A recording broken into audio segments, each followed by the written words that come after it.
తేదీల్లో మహానాడు నిర్వహించనున్నట్లు మంత్రి నారాయణ, ఎమ్మెల్యే కోటమిరెడ్డి శ్రీధర్ రెడ్డి తెలిపారు. స్థల ఎంపిక కోసం తెదేపా బృందం నెల్లూరు, కోవూరులో పర్యటించింది. కోవూరులో 2, నెల్లూరులో మరో 2 ప్రదేశాలను పరిశీలించారు. త్వరలో తుది నిర్ణయం తీసుకుంటామని తెలిపారు. మహిళపై అత్యాచారం చేశాడనే ఆరోపణలతో సీఐ చిన్నమల్లయ్యను సస్పెండ్ చేశారు.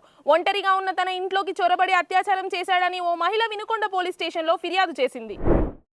ఏలూరు జిల్లా ముదినేపల్లి మండలం చినపాలపర్రు జాతీయ రహదారిపై జరిగిన ప్రమాదంలో జయరాం అనే యువకుడు మృతి చెందాడు.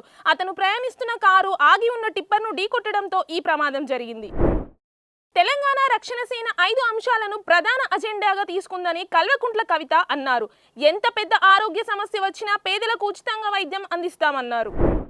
Khairatabad MLA Danam Nagender TRS chief Kalvakuntla కవితపై ధ్వజమెత్తారు. ఈ రోజు మీడియా ప్రతినిధులతో మాట్లాడిన ఆయన కవిత తన తండ్రి కేసీఆర్ ను ఉద్దేశించి చేస్తున్న వ్యాఖ్యలను తీవ్రంగా ఖండించారు.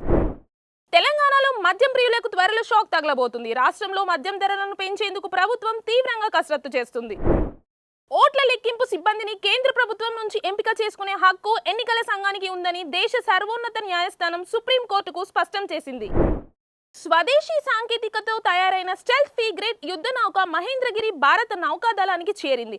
శక్తివంతమైన ఆయుధాలు, ఆధునిక సెన్సార్లతో ఈ వార్షిప్ సిద్ధంగా ఉందని నౌకాదళ అధికారులు శుక్రవారం వెల్లడించారు. ఏప్రిల్ 29న తిరుమలలో బెల్లంకొండ సాయి శ్రీనివాస్ కావ్యల వివాహం జరిగింది. తర్వాత హైదరాబాద్లో శుక్రవారం రిసెప్షన్ నిర్వహించారు.